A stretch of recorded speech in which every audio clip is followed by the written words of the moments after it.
This video I am going to explain about roll-up summary trigger.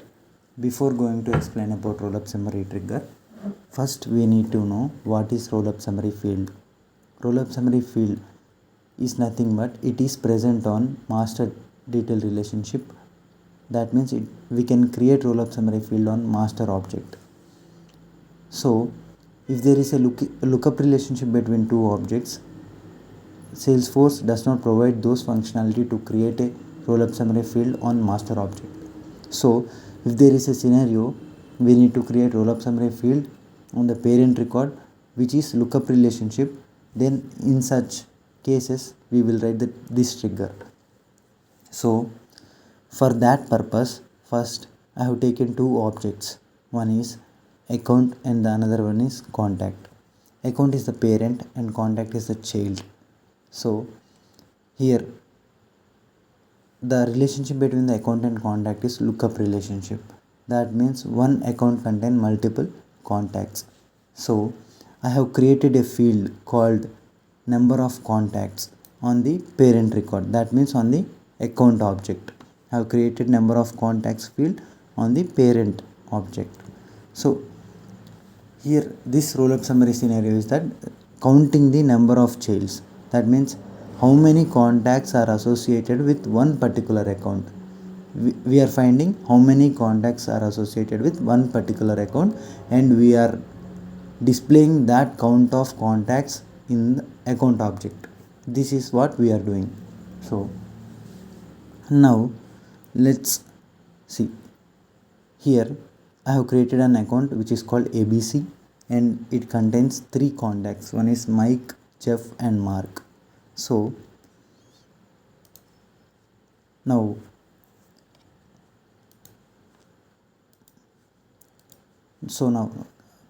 coming to the trigger, here the trigger is written on the child object. Usually people at first time, like when people are new to the Salesforce, actually the field is on the account, right? We are updating that account field.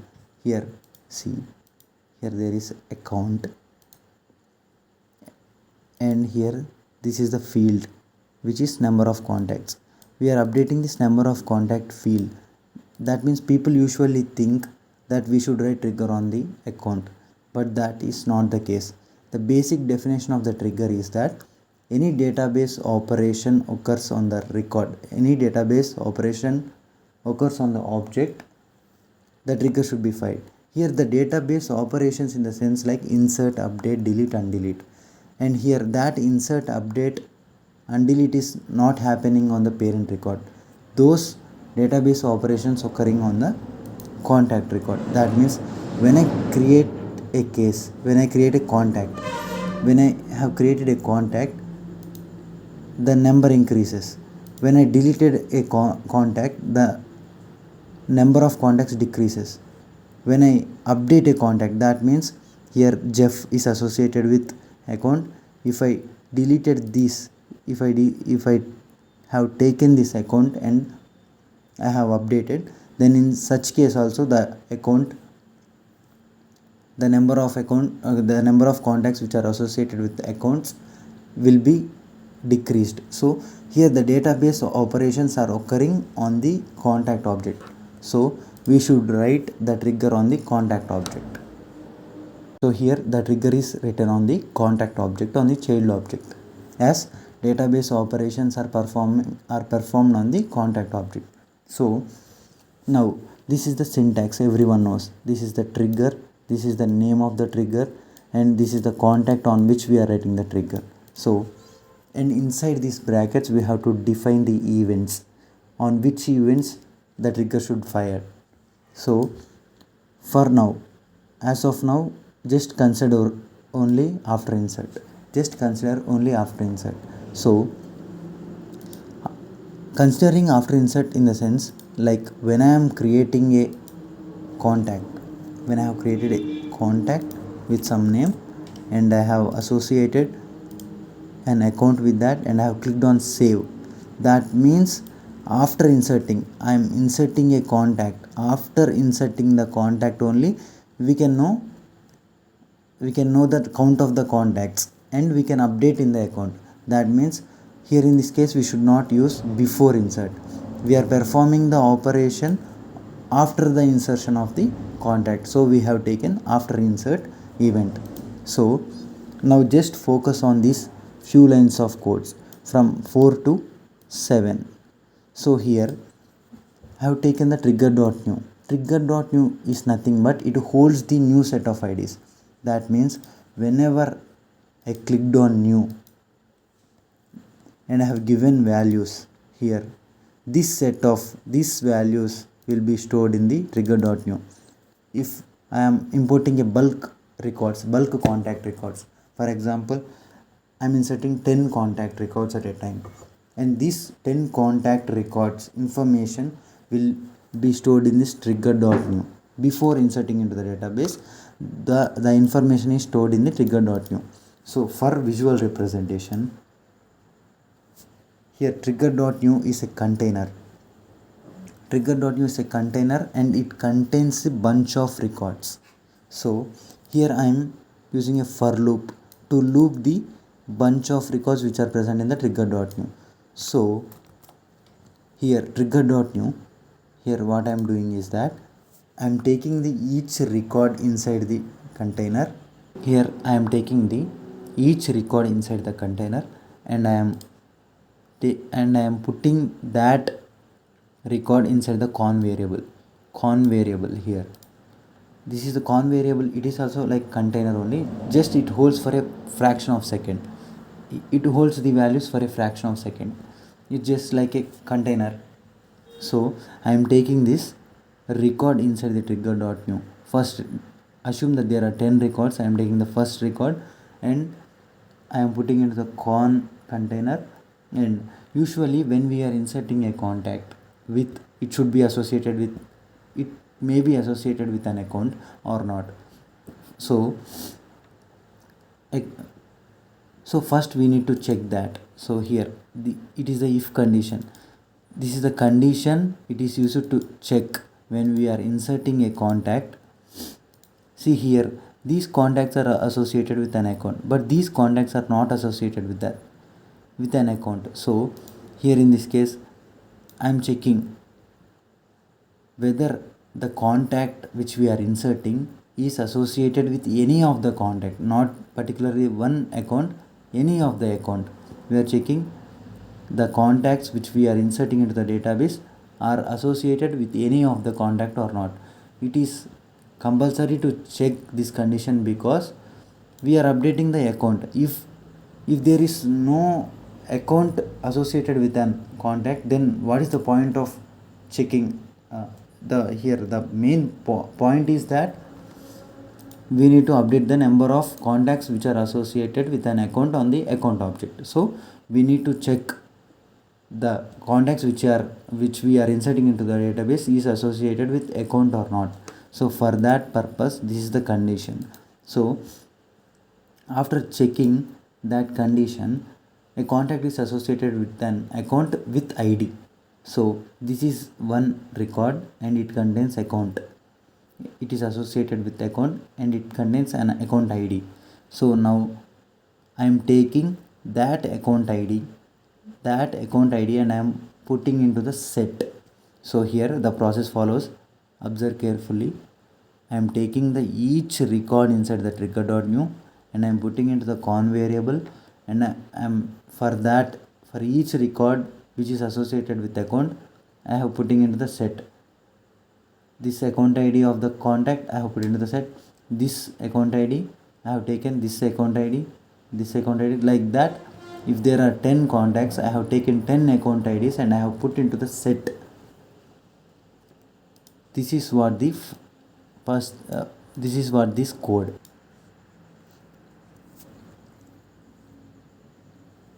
Now coming to this, observe this from 11 to 14. This is the same code which I have written on the 4 to 7th lines, but the only difference is the trigger.hold.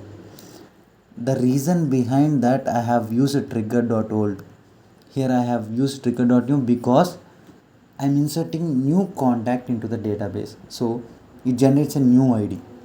So for example, think that a contact is already present on the database, and I am just, see here, this is the contact which is already present on the database, and I am just updating. If I am updating this, then this means that it it contains already, the id is already present in the database. That means the old set of ids are stored in the trigger.old. And same, the same operation I am doing here is that I am taking the each contacts. For example, I am updating 10 contacts at a time. I have taken those 10 contacts, and I have taken the account IDs of those 10 contacts, and I have put those account IDs inside the set which I have defined on the second line. This is the code for till now. So here, now coming to the scenarios. First, after insert is fine. That means whenever a contact is inserted into the database, after inserting into the database, the count should get increased, obviously, right? Now after updating, there is already a contact, and it is not associated with an account. Now I am making that contact to associate with an account. That means here also the count is getting increased. See here the contact is not associated with the account. Now I am associating this contact with this account. That means the number of contacts which are associated with one particular account now got increased to 4. So this is after update. So we have two conditions for after update. That means, see here, the count of contacts which are associated with an account is 4. Now I am updating this, I am deleting this account, and I am updating, I am trying to save this. Now the count of the associated contacts have been decreased. See, there are two conditions for after update. Now after delete, for example, I am deleting this record.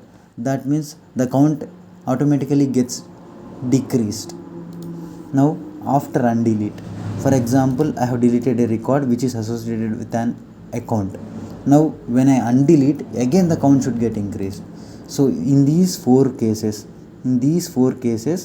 we have to write these four cases to count in these all scenarios, the number of contacts will get updated.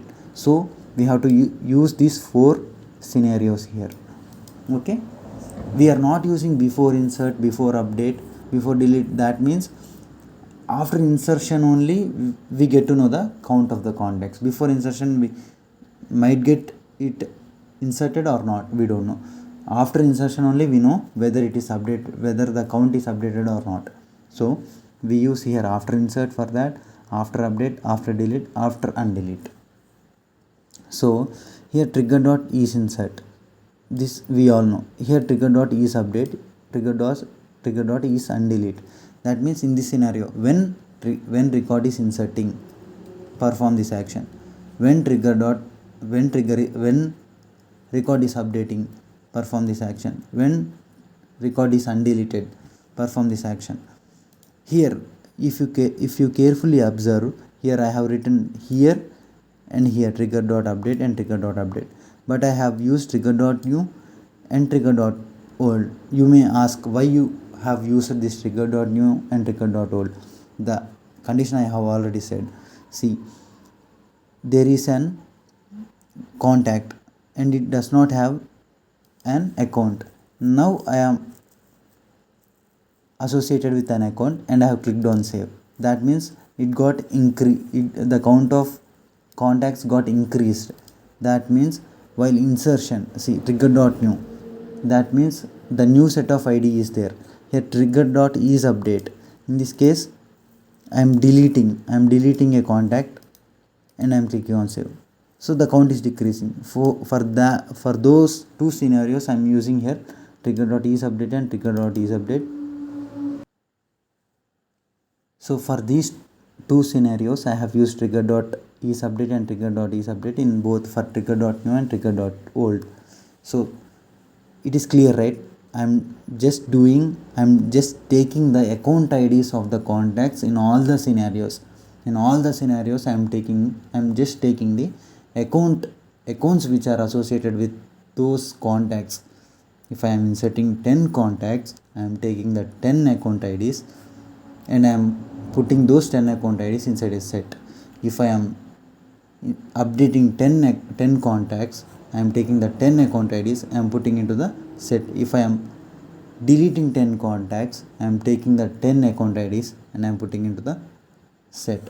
In the same ways in the for the undelete. It is clear, right, till 16th line. Now we will go for the 17th line.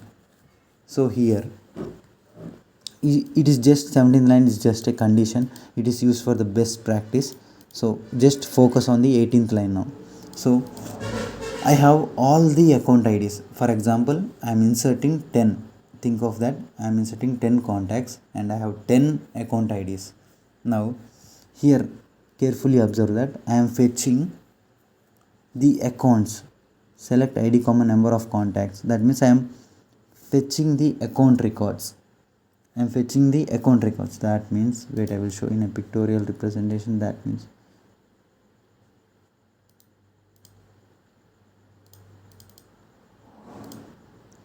here there is an account. I am fetching the accounts and those contacts.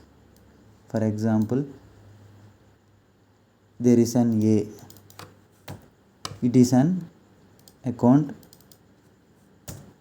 It is an contact. So here in this line represents, for example, in account IDs there are 10 account IDs. So I am taking the 10 account IDs with associated contacts. That means there is an account which is called ABC and there are 3 contacts. That is one set of group. And now there is another account which is named as TCS, and the contacts which are associated with that account, it is another group. Like that, I have taken 10 accounts which are associated with those contacts. Now see here. Now this is the list, just list of accounts. This is the collection. So here now observe from 22nd line to 24. The same we are doing as we did in the top. We are doing in the same.